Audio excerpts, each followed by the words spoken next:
are Tyrians. We are many races, several professions. We practice the arts of combat as well as healing. We have foes, and we fight them without mercy. And it's time for us to claim back what is ours. It's time for us to claim back Tyria from the terror of the Elder Dragons. We can't go on living our lives in fear. We have to fight. We have to make a stand. This is our story.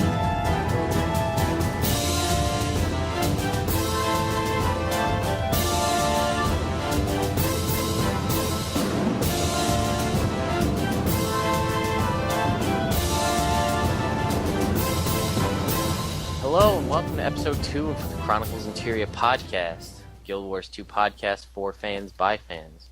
I am the artist formerly known as Flair, switching to a new name. We're going with Lagwyn right now, and that is because after last week's podcast, I talked myself so much into playing a Sylvari that I completely decided to abandon my human character and figured I needed to go with the Sylvari type name, and Lagwyn fits in the whole Gaelic Celtic naming convention. There you go. Anyway, we'd like to thank everybody who tuned in to episode 1, and thanks for coming back for episode 2. Definitely. Yeah. And if you haven't seen episode 1, you can check out our website at CoTPodcast.com or check out COT Podcast on YouTube. If you like us, please subscribe, give us a thumbs up, maybe tell a friend. To give you guys an overview of kind of how things are going to go for our podcasts now and going forward, we're going to start off doing community-based things, whether it be inside our community or another Guild Wars 2 community. Things that are going on within Chronicles of Tyria. And then after that, we're going to move on to the lore aspect. And today's lore piece is we're going to talk about the Asura. So to start off the community portion, take it away, Naveen. Thank you. I was going to say Flair, but I'll say the artist formerly known as Flair, now known as Lagwyn. I wish Dint was here today. I was just going to say that we should mention that Dint is not here with us. Yeah, but he's here in spirits. Yeah, exactly. He's at work right now, folks. We're going to do a spotlight on each and every episode about communities, and because it's very important to us over at Chronicles of Tyria, I would actually like to give a shout out to Tales of Tyria. It's a great website. They have an amazing podcast. They're up to episode 38. I think 39, actually. 39, right. And the main host is Bridger, and they have the Team Legacy on there. They talk a lot about PvP, but they do talk about PvE as well as jumping puzzles and exploring world versus world and PvE. So it's very interesting, and they have a forum if you want to join their forum as well. You can watch their shows because they record it, I think through Skype, so that they have you can see who you're listening to. Oh my God, I'm tired. That's all right. They and I guess we should bring it up that on Sundays they do the podcast is live on Twitch TV, so you can actually go into their forums and chat with them through their little chat function while they're filming to kind of ask questions, or sometimes they'll ask questions of the community, and you guys can kind of join in on that. And if you haven't, or if you're not logging in on Sunday, they release it on YouTube every Monday, so you can just view it over there. Yeah, that's actually what I do. And I like it because I can pause it. We had some comments about our podcast being long at an hour and some. Well, Tales of Tyria is a bit longer, but has the coolest intro of all time. Definitely. Tales of Tyria. Sometimes I catch myself saying that during the day. Oh well. We love you, Bridger. Yeah. So, Naveen, what else do we have on the community front? We have something that Chronicles of Tyria is part of, and this is just starting to grow in the community as well. GW Online, so GW, GuildWarsOnline.net, they have something called Fantastic Friends. Basically, if you have a fan site, a podcast, or a blog with quality content and regular updates, you can become one of Guild Wars Online's fantastic friends. And they offer link exchanges. So you link to us, we link to you type deal. And you get a personalized forum title and a private fan site forum. They do collaborations, so they have little projects going on, which I will be revealing soon on the main website, chroniclesoftyria.com. And, of course, they're on Twitter as well. So you can follow their Twitter feed and they will follow you as well. So basically this is for your community. If you want to join up, Chronicles of Tyria, we are part of this Fantastic Friends project. So that's really cool, because if we can get all the communities together and do projects together, then yeah, that brings a community together. And I said together way too many times here. That's fine. It's all about togetherness. Togetherness, FTW. Mm-hmm. That's it for the community thing. All right. Well, then I guess we'll move on to the question and answer section, because believe it or not, even though we only had one episode, we actually received via email at hosts at chroniclesoftyria.com. I know, right? A few questions regarding the Sylvari from Zoo Zebra, who's also a member over on our forums. Mm-hmm. So we wanted to answer his questions, and he writes, I have an idea about what the Sylvari's purpose is. I believe they are a way that Tyria, the planet, is trying to defend herself from the Elder Dragons. They cannot be corrupted, breed at full age with a good amount of knowledge, and really fast. What are your thoughts on this? I've actually thought this myself before, and I really like the concept of Tyria as kind of a living planet, if you will, that's trying to defend off this great evil that's going to cause destruction. Mm-hmm. But my question is how long have the Elder Dragons been around? Were they, they come from somewhere else, and then Tyria needed to develop these mechanisms to fight them back? Or were the Elder Dragons there from the beginning? Mm-hmm. Maybe they even made Tyria, and we're kind of living on their world, and we didn't even know it. Dun, dun, dun. Right? I mean, it's all speculation, but I think that would be a cool concept to figure that out. It would, because typically Tyrians come from another planet. Well, outside of the Char, as far as we know, because they were there when the humans showed up, and I believe the dwarves were there as well for quite a while. Mm-hmm. And, we don't know about, like, the true giants and things where they came from. They might have come from some other place or been there previously. Right. The only... What? No. Nothing. Oh. Okay. That was just my... That is so cool. So many things. Guild Wars, oh my god. And as far as not being corrupted, you mentioned that in your question, and I couldn't really find any lore on that, and I know Dint had expressed interest in that as well. Do we know, or Zoo Zebra, we'll put it out to you, or anybody else, is there any lore saying that the Sylvari can't be corrupted? Because... go ahead, Naveen. No, I'm sorry. I didn't find anything about that. Yeah, me either. I mean... It would be very interesting if for some reason they couldn't be. Even more interesting would be if they do any more end beta event kind of things where you're going to be a Sylvari and you could get killed and then you would never turn as a corrupted. So, I mean, at least as far as game mechanics go for that, I doubt they would do it because the match would never end. Hey, here they go. Hey, ArenaNet. Yeah. Next BWE. If you release the Sylvari as a playable race and replay that last event, maybe we'll know. Exactly. Well, here's hoping. What happens if everyone gets corrupted and then only Sylvari remain? Well, depending on the number of Sylvari, the match could either never end, or it could never end anyway because the corrupted could never win. Right. They would just keep killing the Sylvari, and they would just keep respawning. Right.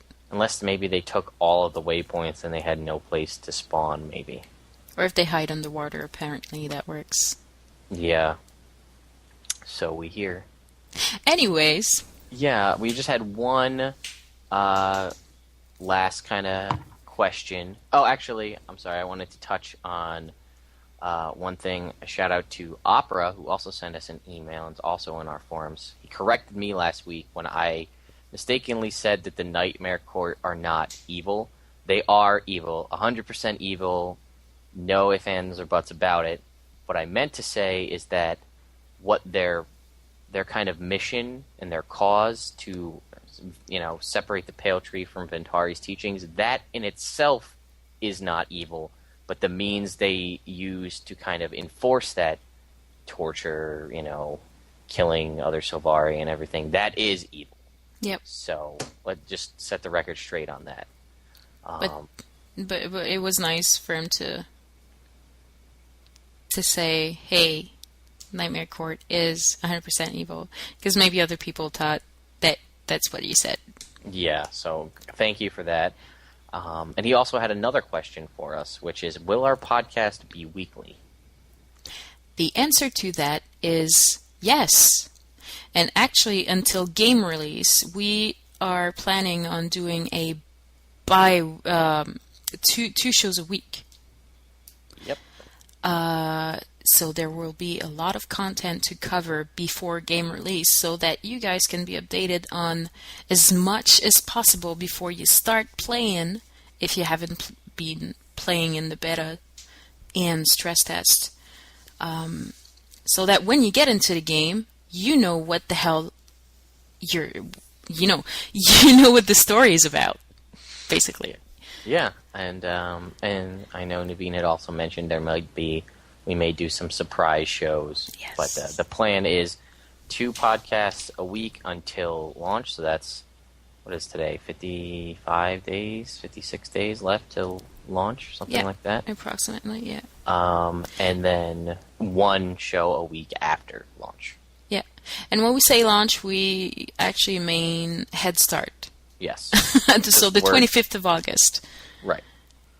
So that's the only other thing I wanted to kind of mention is if you're interested in Sylvari lore, because we can't spend all day talking about that since we're focusing on the Asura, there's a most recent Tower Talk episode, had an interview with Rhys Osby. They did one a while back with her about the Sylvari, and they did another one only a couple of week or so ago, and we'll put the link in the description so you can check it out. But they talk about a lot of Sylvari lore and a lot of things that I was shocked about that none of us really knew until she revealed it. Mm-hmm. So it's worth checking out. Yep. But heads up, the website is in German. The intro to the interview is in German, but the actual interview itself is in English. Yep. I'll put up the link on our website so that people can be directed to the proper places. And that, I believe, brings our community section to a close. Dun, dun, dun. And now we move on to the lore. Yay! My favorite part. So here we are talking about the Asura. And just kind of real quick, we are going to do this racial spotlight. So we're going to do 1 race per podcast till we cover the 5 major races. Mm-hmm.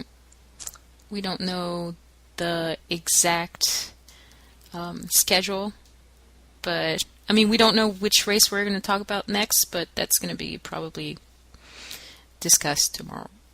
Yeah. So to start off our little lore piece about the Asura, we talked about with the Sylvari where the idea for the Sylvari came from, and we talked about how it was based in some kind of legend. And I know we actually received a couple questions about if there was any kind of legend based around the Asura, and we can't find anything, Nope. really. The closest thing that I can kind of make some kind of a link is that their architecture is kind of Aztec-based, and Guild Wars Utopia was going to be an Aztec-themed campaign, but that got canceled, and there was no mention of Asura or anything kind of like that in Guild Wars Utopia. So that's like the very much of a stretch that I can put together is Aztec in Utopia, Asura have Aztec architecture. Yep.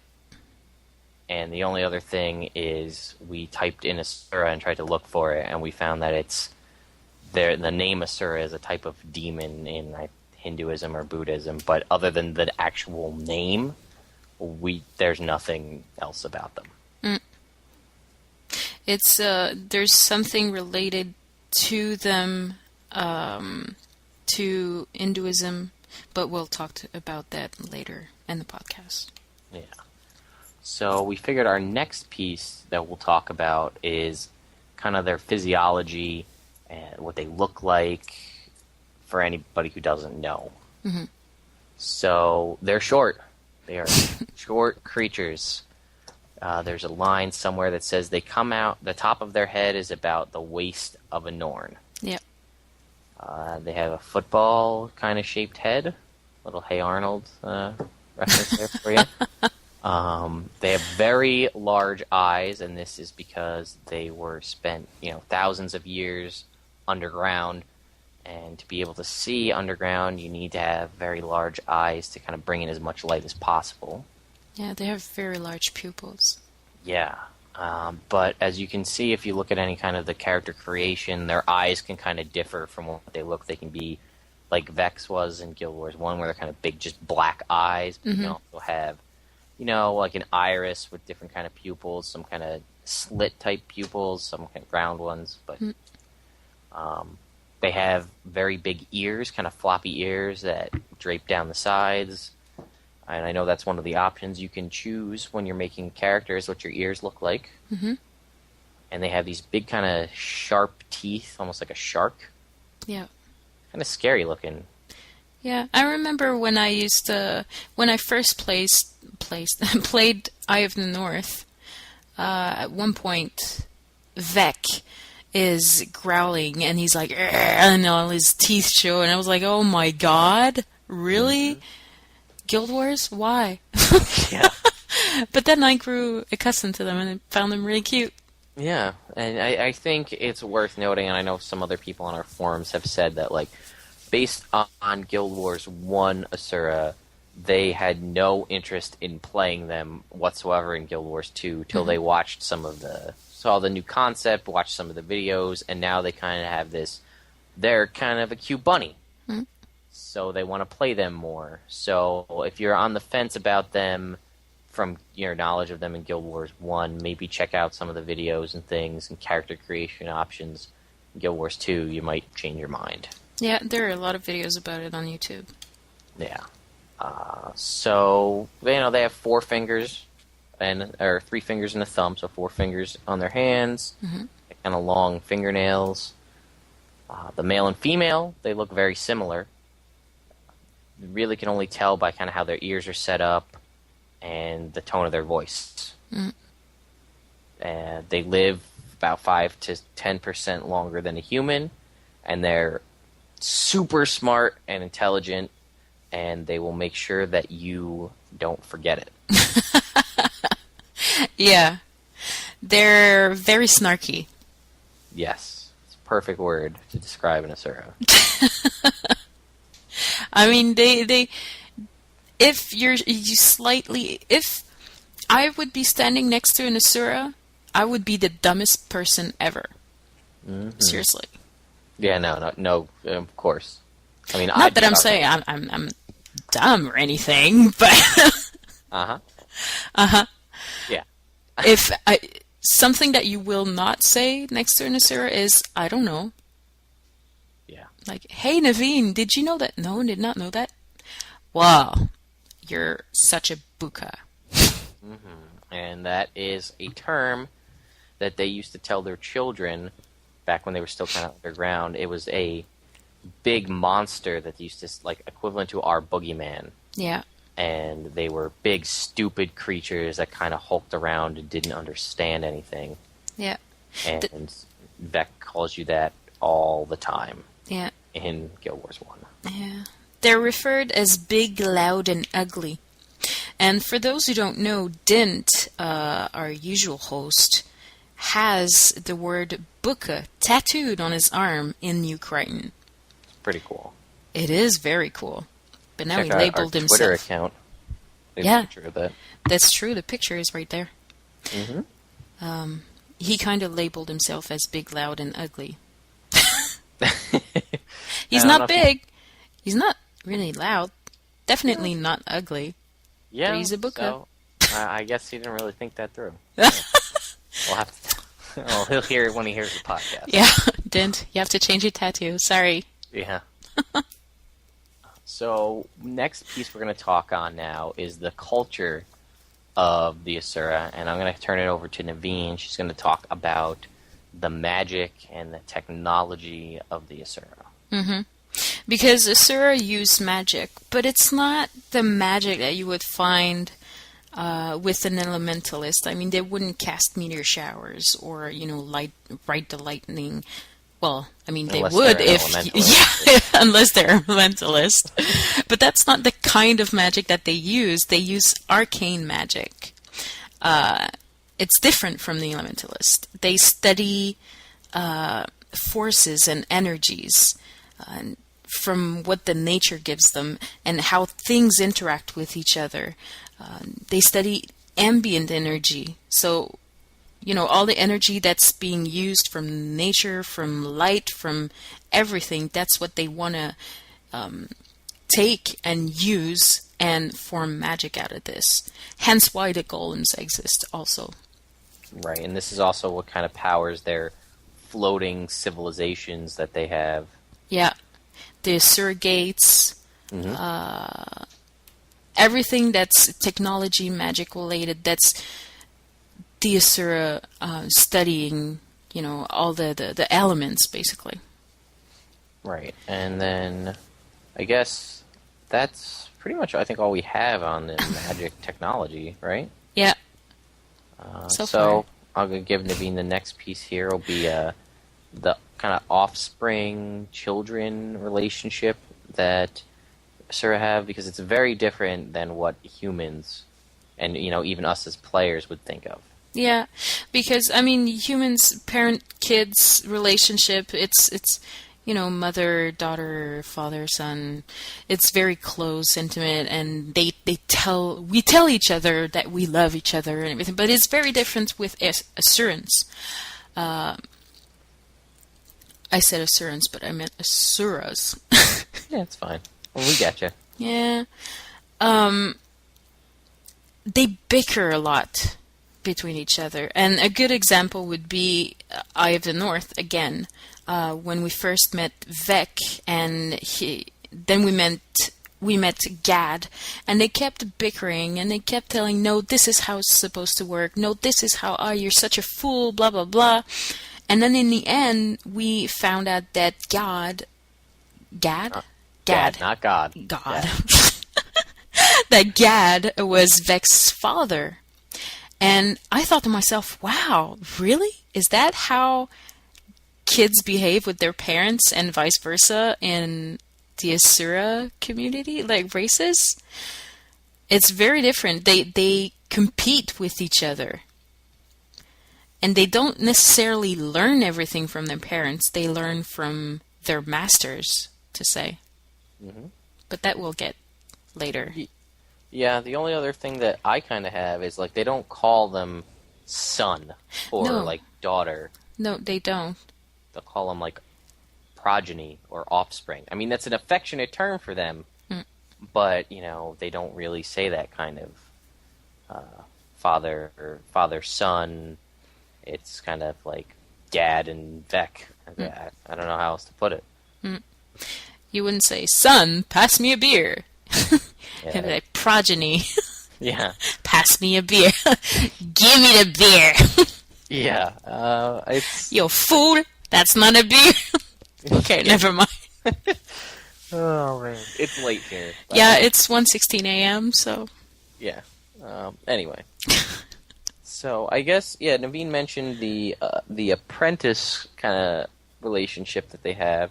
And they have a sort of master-apprentice relationship, typical that us as humans would understand when it comes to any kind of trade. But you have to complete your apprenticeship with your master before you can go to college, which is a huge piece of a certain civilization and, the culture.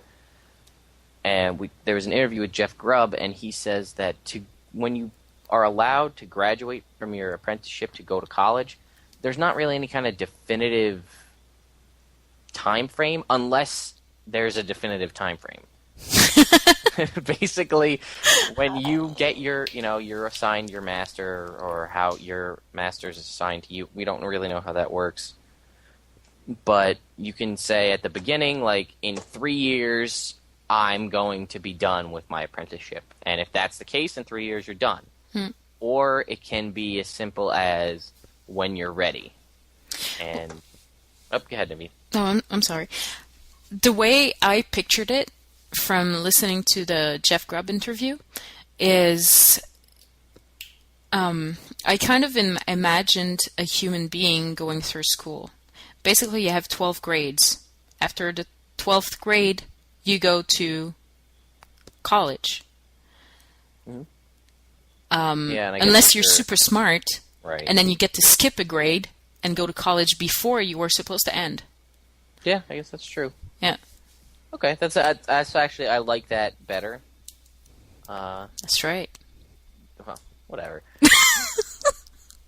But see, the other part is, if they say when they're ready, that falls into ArenaNet's when we're ready kind of attitude. When are you going to release the game? When we're ready. Yeah, exactly. But when are you going to be ready? August 28th. ArenaNet is a big Asura. Yeah, right. But we love it. We're a big master, and we're all the apprentices saying, "Are we ready yet?" And they're like, 7 years. Yeah. Which is basically the case. Yeah. So you finish your apprenticeship, and then you go to college. Yep. It should be meant. There's 3 schools or colleges that you can go to, and this is actually one of the fundamental choices for your personal story if you choose to become an Asura. Mm-hmm. Is the College of Statics, the College of Dynamics, and the College of Synergetics. Yeah, and Naveen's laughing because we've had a conversation where if you can go to the Guild Wars 2 website or YouTube and watch the Races of Tyria video, and it goes through and it shows all of Destiny's Edge, and they're talking about, I'm Logan Thackeray, I'm a human from Kryta, and I'm Ritlock Brimstone, whatever. That's not how it works. That's my impersonation of Ritlock. That's a good explainer. Yeah. And then it gets to Zoja, who, if you don't know, is voiced by Felicia Day.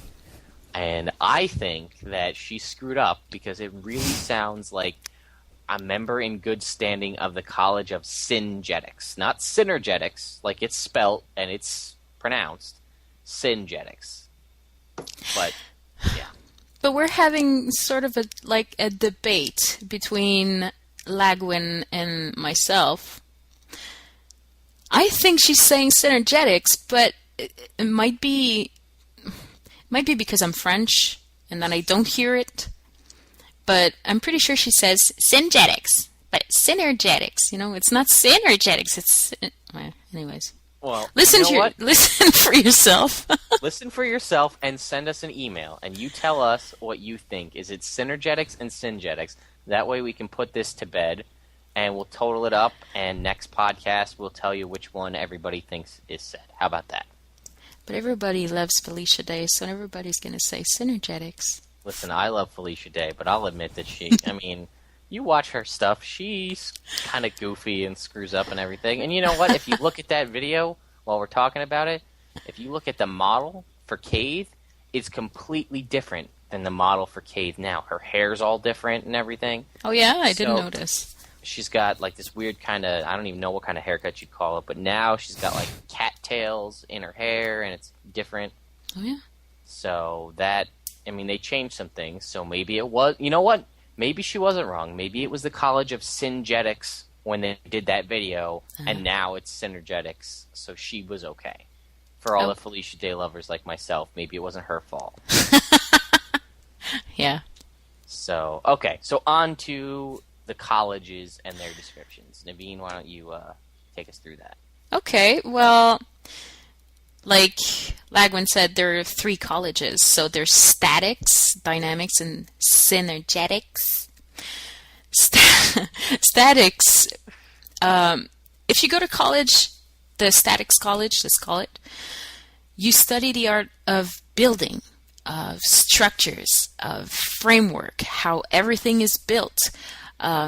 Jeff Grubb says in the interview that it's akin to real-world engineering. You would use blueprints, schematics, etc. So basically, if you go to the statics college, you like how things are built. You want to study that. Right. Architecture. Yeah, architectures. If you go to the dynamics college, they do the Golem experiments. They change everything. They want to know how things work. Again, to go back to the Jeff Grubb interview, because that's where we learned most of the things about the Asura this week. He said loud noises, but not like that. But Anchorman reference here. If you hear loud noises, you're probably in the dynamics college. Should be mentioned that it was most likely Asura in this college that performed the experiments on the first Sylvari, the firstborn. Most Asura think that experimenting on living sentient beings is wrong. The ones that do are part of the inquest, but we'll talk about this later. Right, and it's the reason we say that they're probably the ones that did the experiments is because they're all about how things work, taking things apart, putting them back together again, just to see how they work. Yep. So that would be the kind of person, if you're the kind of person that wants to take a watch apart just to rebuild it, you're probably going to that college, the Dynamics College. Right. Third and last college would be the Synergetics College. Mm-hmm. It is being described as mystical college, how things interact with each other, how the process of things work, of how things work. If you work at the Asura Gates, you're probably part of the Synergetics College, recalibrating the Asura Gates, etc. Right. Yeah, and they mention this in Ghosts of Ascalon. I think it's pretty much towards the beginning of the book. Yeah, it is. There are 2 Asuras bickering, sort of like Vec and Gad, about how the gate should be working, and this is how it's supposed to be, and no, you shouldn't do that. And they were probably coming from the Synergetic College. Right, and as we mentioned, Zoja is a member of the Syngetics College. Right. I mean, Synergetics, sorry. Uh-huh. Sure, sure. Yeah. We'll see. We'll see what the community say. Yes. Please, at least if you send us emails, at least let it be this week so that we can settle this. Right now, we've got Opera and Zoo Zebra, and if they are different sides of this coin, we're going to be stuck. I guess we could always have Dint just settle the score for us. But yeah, he's probably going to go, listen, make peace. Yeah, so... Make peace. Uh-huh. But yeah, they graduate. You do graduate from this college after... Actually, we don't know how long you're in college for. Probably till you're ready. Yeah, probably till you're ready. But, there's no ceremony really like a human. Like if you graduate college, it's kind of a big deal. And that also, now that I think about it, might be in relation to I think, in my personal opinion, graduation is for your family. Because you don't care. When I graduated high school, graduated college, I didn't really care about going to graduation. But my mother was like, you have to graduate because I have to go. So my mother doesn't sound anything like that in case she ever listens to this podcast. I'm sorry. But there is no that kind of relationship between progeny and progenitor. I guess that's what it is for your father. Whatever. Don't ask me. I'm French. Yeah. So the relationship between them, it isn't like a father-son, mother-daughter kind of relationship. So maybe that's why there's no ceremony. Maybe.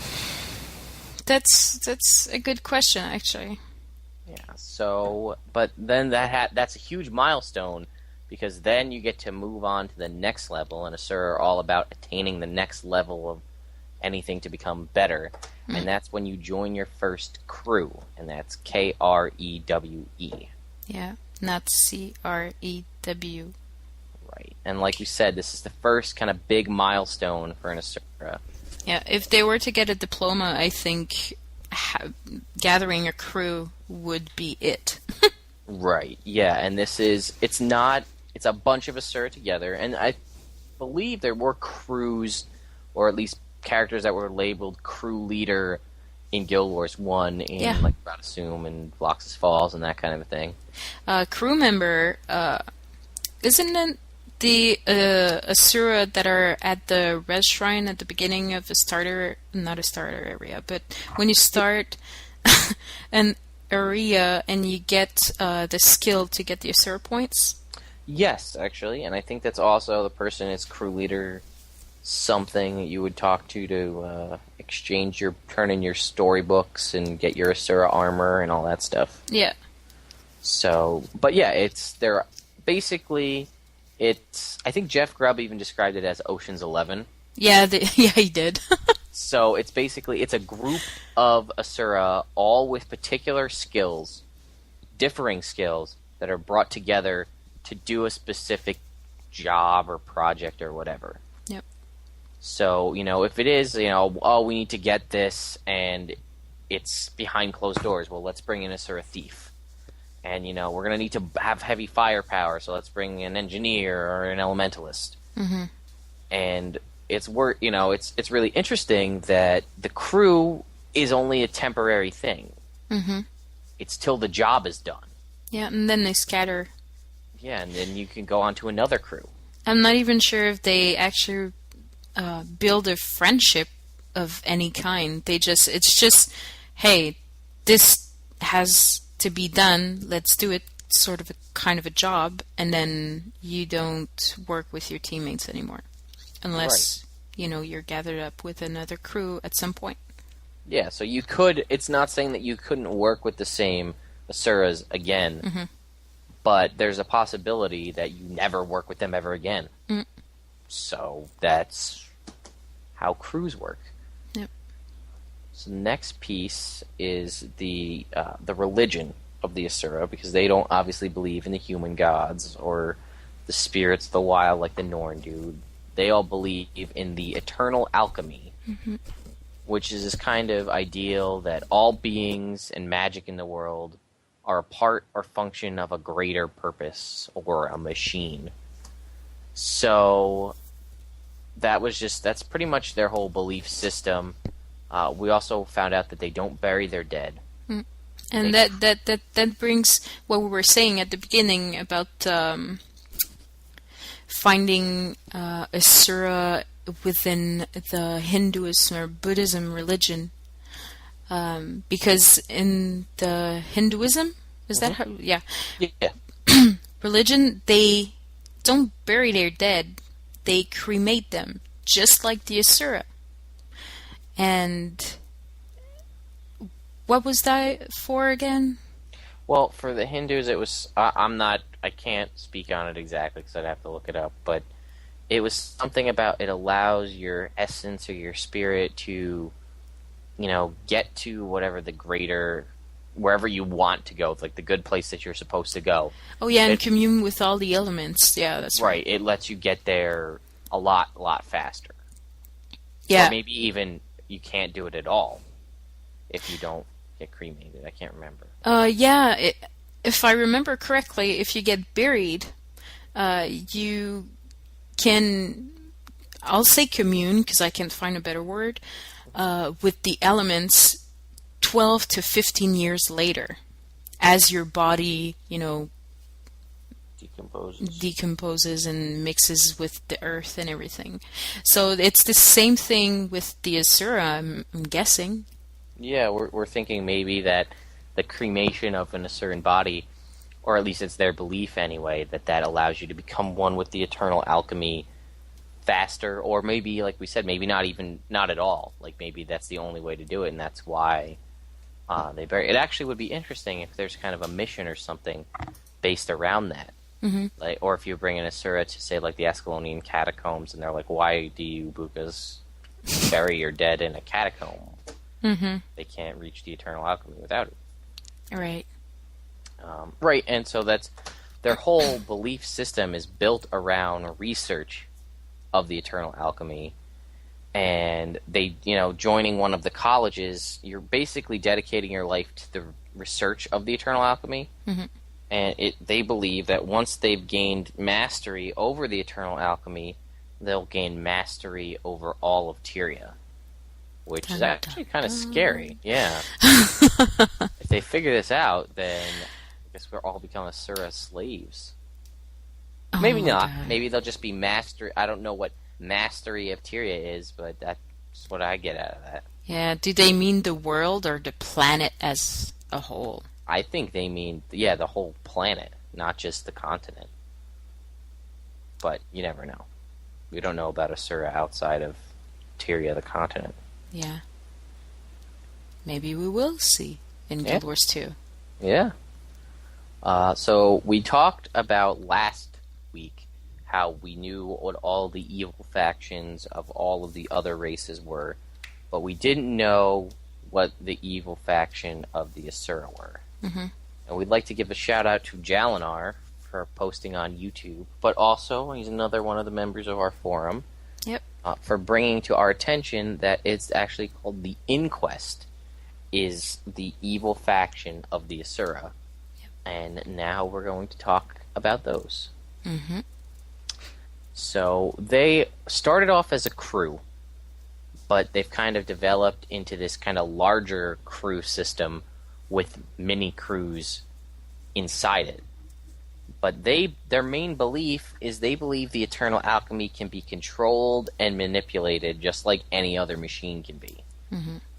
So the members in the Inquest thrive on controlling power, knowledge, and their experiments, which is a huge part of it, are less ethical and a lot more dangerous than what other Asura would think would be okay. Mm-hmm.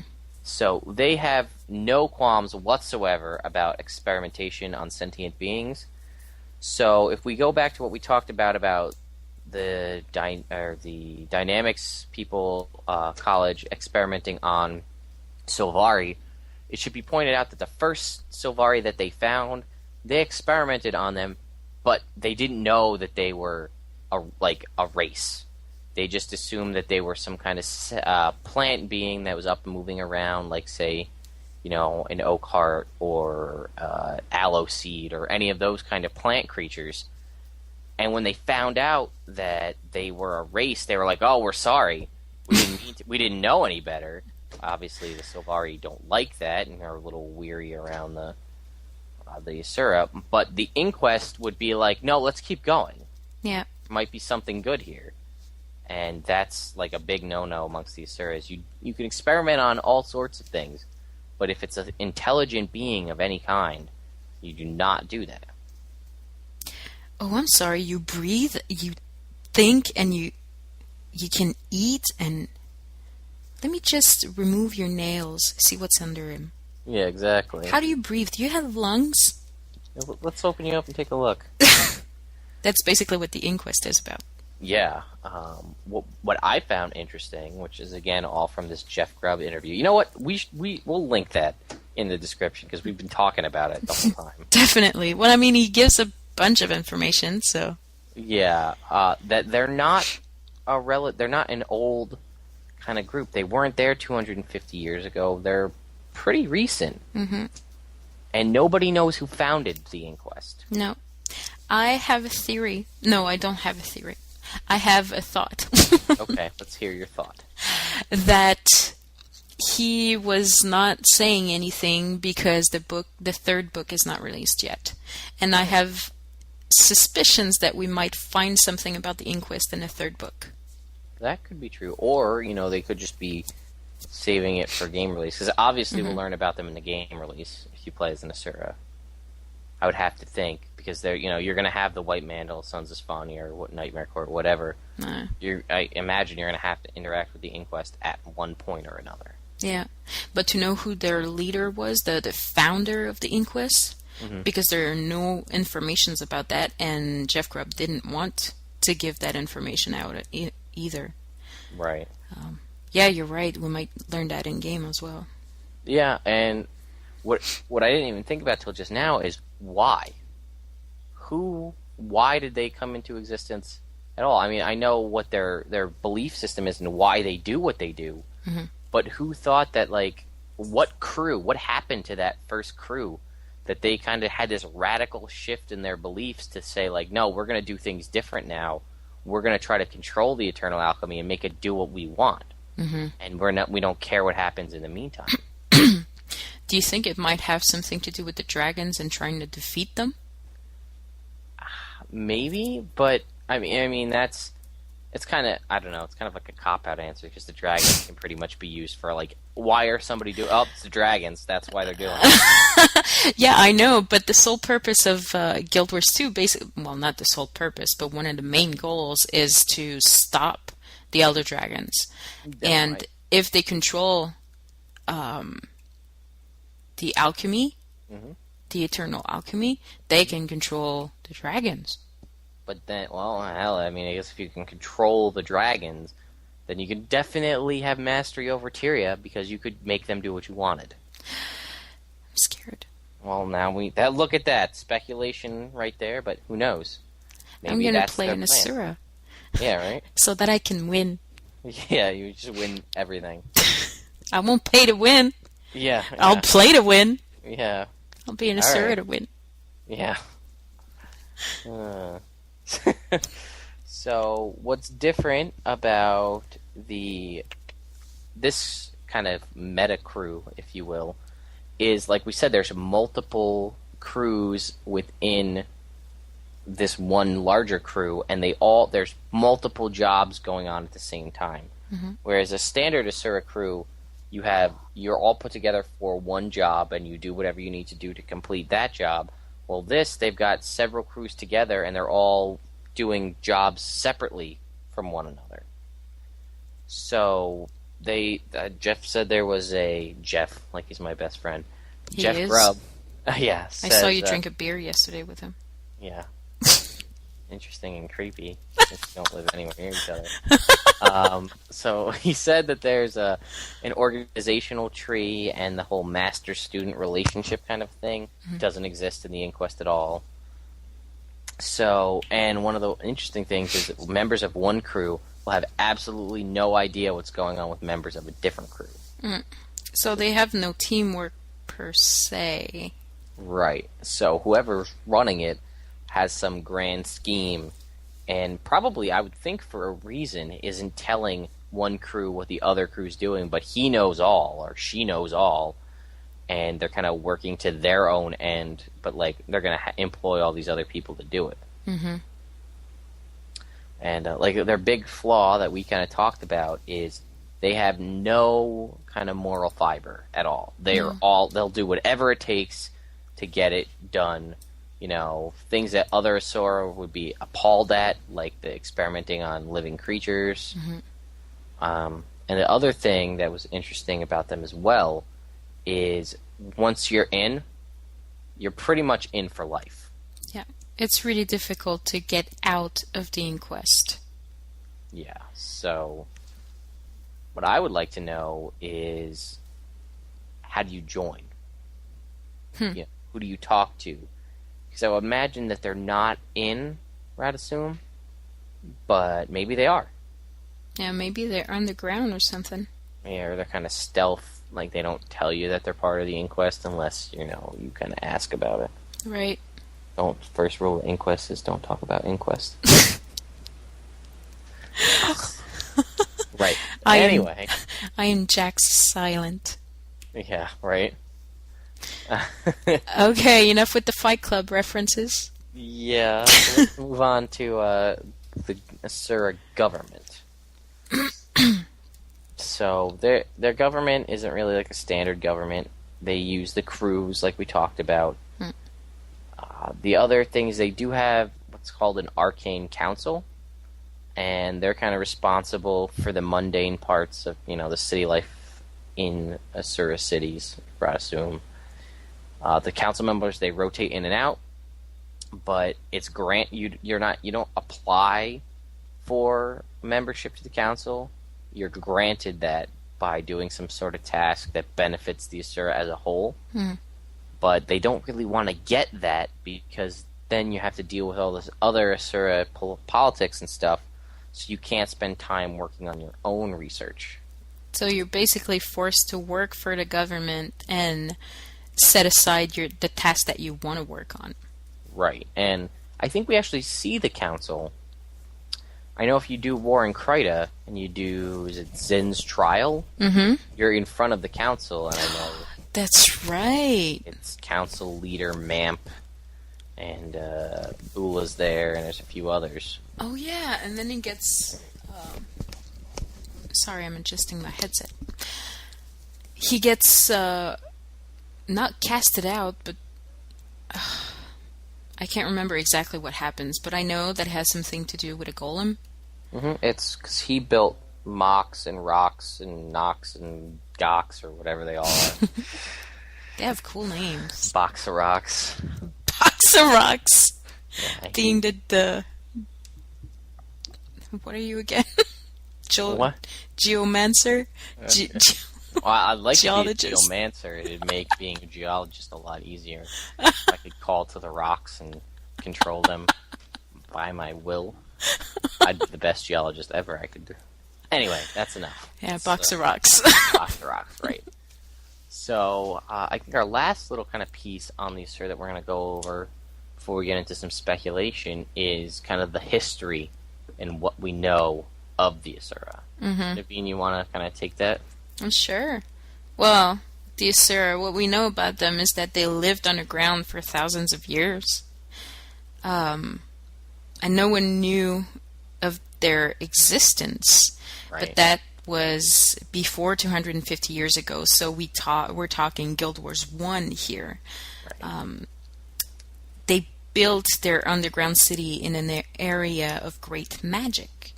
Again, okay, how many times did we mention Jeff Grubb? I'm going to mention him again.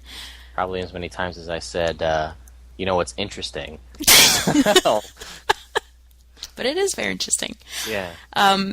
But Mr. Grubb, because he's not my best friend, That's fair. says that this area was above where Primordus was resting. So it was an area of great magic. Which is interesting, because now we know that, at least in one case, one Elder Dragon, even while slumbering, just kind of emits this ambient magic that can kind of be... I don't know if they harnessed it or whatnot to kind of make their city. Well, since they play around with the ambient energy, I'm pretty sure they did. Yeah, which is also interesting if they did use that kind of energy to build the golems and stuff, because I'm assuming they had golems when they were underground. Would the dragon, like say Primordus, for example, would Primordus be able to take control of the golem since it's his energy that's powering it? Wow. Or its energy that's powering it? I don't know, but that's some. I jumped the gun on the speculation piece, so let's get through this so we can kind of fun crazy tangents. Oh, that's fine. What else do we know about the Asura? They had regular contact with other subterranean species. the dredge, the dwarves. Were the scrits in there too? I think they were. Yes, because they're like the Asura hate the Skrit because one-on-one the Skrit are dumb. Yeah. But when more Skrit come together in a group, they get really smart and really dangerous. Right, because I mean they're capable fighters as it is, but you know, I think if I remember correctly, they have the ability to talk, and when they talk so fast that when they're like they can basically talk like faster than a human can comprehend, and if they keep all getting together, they kind of build this almost like hive mind type thing where everybody's bouncing the ideas off of each other in like a split second. So you're constantly thinking, getting smarter and smarter and smarter, and to the point where a group of Skrit can outsmart one Asura, but they're kind of the opposite, where Asuras are all about, you know, being super intelligent by themselves as a singular entity. Yeah. And the Skrit are a giant group and like a mass hive mind. I'd compare it to ants. If you're trying to fight one ant and you're this spider, let's say, you're going to win. But try to fight the whole colony. Right. They're going to overwhelm you pretty easily. And I think that's what would come close as in comparisons for the Skrits. Yeah. I remember, and this is my parenthesis here, in the beta, at one point you have to protect, the Skrits are trying to steal stuff from the farm, or I can't remember what it was exactly. Yeah, that's log mill or something. Yeah, that's right. And I was like, oh my god, they're so easy to kill. Like, it's just like, okay, let me hit you with a phoenix. You know, and they just lose health really rapidly. But then more Skrits are starting to pop out from where they were popping out. And I was like, okay, wait a second. Hey, guys, I need help. Yeah. It was crazy. And they're quick. They're so quick. They run really fast. And, I'm guessing that's why Asuras really, really hate them. Because if they can overtake humans in battle, the Asurans have nothing against them. Right, and, you know, it's worth mentioning that, you know, the Asura were 250 years ago, which we kind of find out about as we play through Eye of the North. Primordus's minions, which were the Destroyers, and they're all kind of commanded by the Great Destroyer, who was Primordus's champion at the time, which we don't know if he's taken a new champion. I don't think, but I don't think we know if he has. We're assuming, but we don't know what it is. So it kind of drove them up to the surface. It also drove the dwarves to the surface, and the Skrit as well. So that's why we actually see them in Guild Wars 2, because of the Destroyers and Primordus kind of rampaging around underground. And for those who don't... Oh, I'm sorry. No, go ahead. For those who don't know what the Skrit look like, they sort of look like giant rats. Yeah. Standing rats. On 2 feet. Yep, and they can use weapons as well. So, you know, holding a sword or what have you. Yeah. So the Asura get pushed up to the surface from the Destroyers. So they come up and they're in the Tarnished Coast, which is kind of where they're placed, where they live now, and it's where they were in Guild Wars 1. And they come up and they find these magical ruins of unknown origin. And they build their civilization on these existing ruins, and they harness the magical energy that's there, and then they use that to kind of advance their technology and their research. And you can see this if you go to Radisum in Guild Wars 1. You can see that there's kind of some kind of older ruin-looking things, and you can see their civilization's kind of built on top of it. So, and that, you know, they had their gates underground to travel, and now that they've come to the surface, they built the whole Asura Gate network, which we use to kind of move from place to place in Guild Wars 2, go to the Mists, go to Lion's Arch, whatever. So that, I think, is our piece on history. now we can get into a little speculation. Yeah. So You had a theory about the Mersat. Why don't you explain? right. So if you don't know, you may have figured it out already. Is that if you take the letters of Radasum and you mix them up, it'll spell Mersat. So that's, it's an anagram of Mersat. And there's a lot of speculation about this too, that maybe the ancient ruins that they kind of came upon were maybe Mersat ruins. And that's why, I think there's actually a part in the War in Kryta where you can see, or after War in Kryta came out, you can see, I think it's Blim extracting the essence out of a seer. And if you played Guild Wars 1, you know that the Seer were kind of this ancient enemy of the Mersat. So, you pretty much defeat almost all of the Mersat in Guild Wars 1. There's a few left we know are going to be in Guild Wars 2, or we assume are going to be there. So why were they even... How do they even know about the Seers? Unless you go with, the player character just told them. But, it doesn't make sense. And I know there's a lot of other kind of speculation about why. And there's this whole thing where Radasum is out by the Maguma Stade, I think it's called. Yeah. And they held a Mersat rally there, which, if you don't know, is this kind of community-driven event that happened back in 2007, which I think it was about, Mersat rights or something. Oh, yeah, here, I'm looking at a promo poster that's made that says unseen but not unheard. So yeah, it's basically a Mersat civil rights movement that these people kind of put together. And it was back when Gale Grey was still in the game and she showed up and all this kind of thing. And that Mersat actually showed up to the event and killed everybody in the outpost. They kind of there's some speeches about it. But it's interesting that it's, in the Maguma jungle, and it's very close to the Tarnished Coast. And prior to this event, they were never really seen in that part of the area. So it's not really canon, per se. But, there's anagram of Mersat, the Tarnished Coast, where the Asura are, is very far from this area. They built their, civilization on these kind of ruins, and it could very well be Mersat ruins. There's the whole extracting something from the seer. So I don't know. I guess Mersat's also an anagram of Sumatra, but I don't think it has anything to do with Sumatra. What is Sumatra? It's a country. Oh. It's also, I know. The only reason I know that is because I get Sumatra blend coffee sometimes, so. Well, there you go. You learn something every day. Yeah, so anyway. But like I said, I highly doubt that a place that exists in our world has anything to do with Guild Wars. So, again, speculation.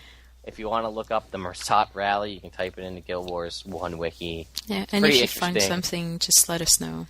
Yeah, if you find anything else about it. So that is our Asura piece. So, yeah, now we actually, again, here we go. Episode 2, already have questions. And thank you guys for asking questions. That's awesome. Well, I guess we should say thank you, Opera and Zoo Zebra, again. Because it was you guys. So I'll kind of read Opera's first question here, and Naveen kind of has a better handle on this, so I'll let her kind of take the answer here. Okay. So Opera writes, players will be able to create an Asura of whatever class they like. How would you guys look to justify an Asura warrior or thief, for example, within the Asuran lore? Well, at first, I remember this week, Lagwyn and I were talking about this. How ridiculous it seemed to make an Asura a warrior. They're so tiny. Imagine them lifting a great sword or just hammers or trying to swing and actually hit something. But then Earlier, I listened to the Jeff Grubb interview. Jeff Grubb again. Jeff Grubb. Your best buddy. Yes. And he made a point. The warriors, and this also makes me think, like, will Asura have different warrior skills? Because he says, warriors with the Asura, they're going to be a different type of warrior. You're probably thinking in different terms than a human warrior or a Char warrior. As in the Char, they're very much about the group. They're very much about tactics. The Asura warrior will definitely be the one who can pull out his arcane projector at the right moment and say, "Ha, I have you all." Yeah. That's what Jeff Grubb says. Yeah, and that's what made make that up. That was Jeff Grubb. Yeah, that was Jeff Grubb.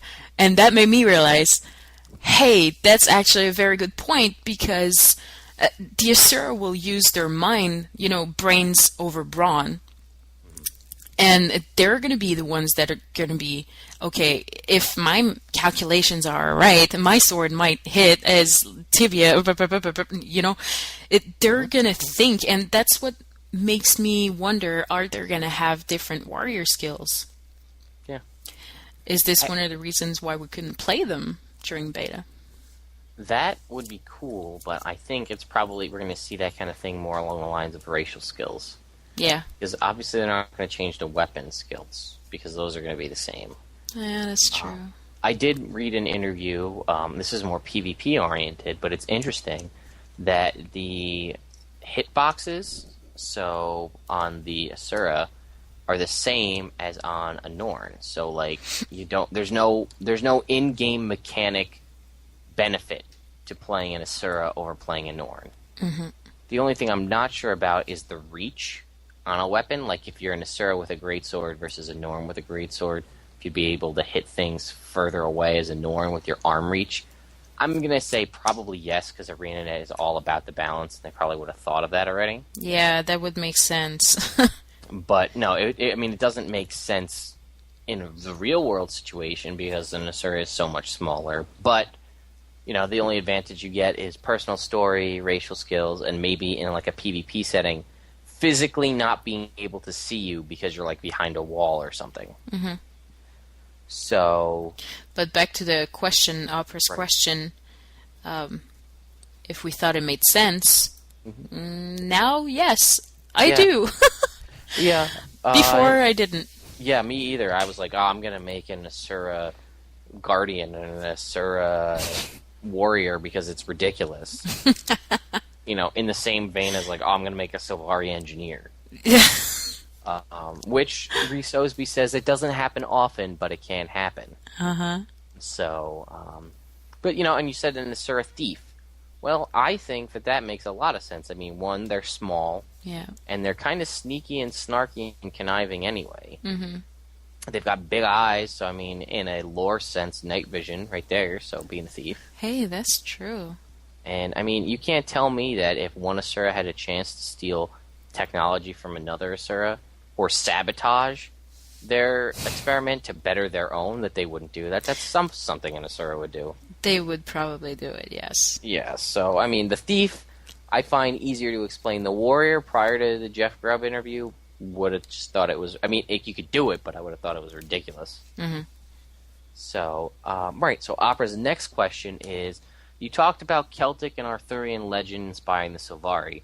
Do you know if the Asura have some comparable background and development? And we kind of touched on this already, but no. Long story short. Outside of that Aztec kind of link where their architecture is the same and Utopia was going to be an Aztec kind of themed game, you've got that and a few kind of loose links we made to Hinduism. Yeah, but that's basically the only thing that could be based for the Asura. Yeah, I mean, they're like a gnome. They're like the gnome, unless, I mean, that's really, oh, well, they're like a gnome. That's about the best I can tell you is where they come from. Gnome or halfling or hobbit or whatever you want to call it, but none of those kind of creatures have big floppy ears and shark teeth and, So, my question to you is, would you rather have a gnome garden or an Asura garden? Well, I don't think you could put an Asura in a garden because they probably wouldn't stay there. 'Cause- although they kind of look, you know what? If I think back to what the description of J.K. Rowling has for the gnomes in Harry Potter, Uh-huh. they're not. I don't think they're. I mean, I know they're different, but they're closer to that gnome than say like a typical fantasy gnome or a halfling or Yeah, that. that's true. They do have long ears Yeah. and So giant eyes. yeah. And I believe this is opera as well. I didn't write this down. Oh, it is. Okay, so he says another question is the background seems less obvious for me for the Asura than for other races. Silvari or Celtic, you know, we're talking about naming convention here. Norn is Nordic and Viking, Char, Roman, Latin. Is there a background and specific trend for names, or do you think the Asura are just, quote, filling the gap, unquote, that the other races leave? No, they're not filling a gap. No. Oh, thank you for that, Naveen. That was lovely. Thank you. Yeah, they do have a naming convention, but it doesn't follow anything that I can think of. Jeff Grubb, again, describes the male Asura names as kind of like sound effects, like kerplunk and, you know, bam, something like that. But basically, the way it works is Asura male names are one syllable, typically, and they always end in a consonant, like Vec or Gad or Zin. And Rhys Sosby said, you know, for that would be for a male rather, and for a female, you would typically have it be two syllables, and it would end in a vowel. Like if Vec was the male, Vecca or Becky would be a female, or Ula, you know, is another example. Yeah. But they did say if a male had a two-syllable name, that they would get made fun of in like primary school. Yep. So, you know, you get picked on as a kid. So if you're planning on role-playing on Guild Wars 2, make sure that you choose a name fit for your Asura, or else people might laugh at you. Yeah. If you're role-playing, which is what we're all about anyway, so keep that in mind. As far as last names, no last names. Never. Sorry, never have a last name. Ever. They could take a title, like an honorific title, like it could be Vec the Mighty, or crew leader, or counselor, council leader. Not But- too shabby. Yeah. Yeah. But, yeah, so those are, you know, kind of things they could take. Although Rhys Sosby did say they may take, like, a kind of a last name when, in order to socialize with humans, but they'd be really weird and typically related to their work. So it would be something like, what did she say? Fiv of Universal Necrotics, or Blira of Hypothetical Industries. So, I love that. yeah. But they did say that some Asura, you know, could be kind of really funky and weird and take on like a human naming pattern. You know, first last name. Do you think they could get married? And if so, what kind of last name would it take? You Do they mean- get married? Well, we know they give live birth. Yeah, but I mean, But they don't that's have... Huh. I don't think that they... I think they're pretty much like a strictly procreation and that's it. Yeah. But, you know, we don't know. Maybe we'll get some insight into, you know, relationships between Asura. You know, Yeah, maybe like because- there'll be a quest like, oh, save my, you know, lover. But I don't see that happening. You buka! Yeah. He's not in the caves? Yeah, exactly. So, but they did say if they did take a human kind of name, that the other Asura would kind of just forget about that. Like, we forgot about so-and-so. Yeah. They took a weird name. Don't bother. Yeah. So, and our last two questions come from Zoo Zebra again. And Zoo Zebra writes, do you think the fact that the Asura have technology so advanced it breaks the fantasy feeling of Guild Wars 2? I believe not, but what are your opinions? No. Yep, sorry. That's it.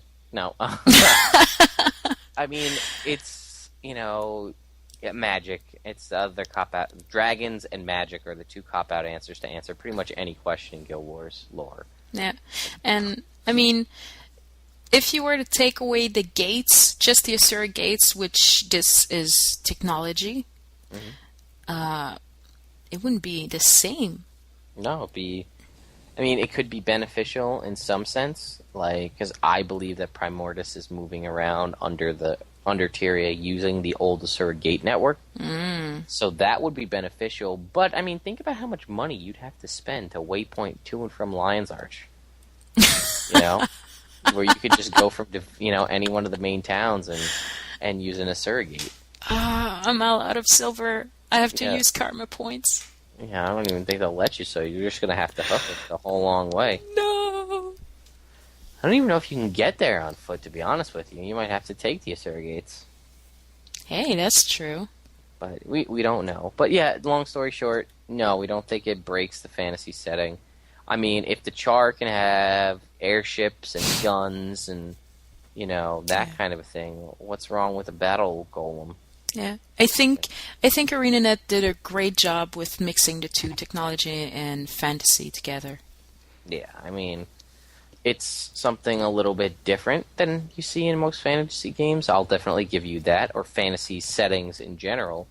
But it's not, out of the realm for I mean, and a thing where you can have, necromancers and elementalists, and you've got guns now and bows and airships. I mean, airships. That's like, you want to talk about crazy technology. I mean, Char develop airships. Why can't the Asura develop teleportation? I mean, elementalists can teleport by themselves. Yeah. They can shoot lightning from their hands, and you can have an Asura invention that lets you do the same thing. Mm-hmm. So, I mean, and look at the engineer: flamethrowers, bombs, grenades. That's a profession. I mean, if you play an Asura engineer, it fits pretty well. So That's true. yeah. So his second and final question that we're going to answer today is: do you think that the Asuras are a race to be dealt with seriously, or are they just the comic relief that is just there for humor? They are not there just for humor, and a good example for that is the Inquest. Mm-hmm. Yes, it was very funny to meet the Asura in Guild Wars 1. And they kind of look goofy, and, we're like, okay, what is this new race about, Mm-hmm. But I think they are to be dealt with seriously because they have a major impact on the story. Right. What do you think? I would have to agree with you completely. I mean, they are kind of goofy, but they say we haven't seen them and they've been underground for all these years. But I mean, look at some of the other things that you encounter. It's Guild Wars. You have Grenches on Winter's Day. I mean, you have candy cane, candy corn warriors and giant snowmen, abominable creatures that are attacking. I mean, that was Guild Wars 1. I don't know if we're gonna have this kind of goofy things in Guild Wars 2, but I mean, you can have. I mean, I would think around holidays, but I mean, you can have your character have their biggest regret be they didn't join the circus. Or That's I true. got into a bar fight and I lost and I blacked out if I'm a Norn. I mean, there's kind of silly things out there that kind of work for comic relief that I don't think you need to make an entire race. And I mean, I know out of our kind of group that we talk with on a regular basis, there's not many that are planning on playing the Asura, but it has nothing to do with humor, and they think that they're not serious. I mean, we know Dint doesn't want to play them because they're not pretty. Yeah. So that's his reason for not really liking on them too much. But, I mean, I'll play an Asura. I'm interested to see the Inquest and how that works. And Me too.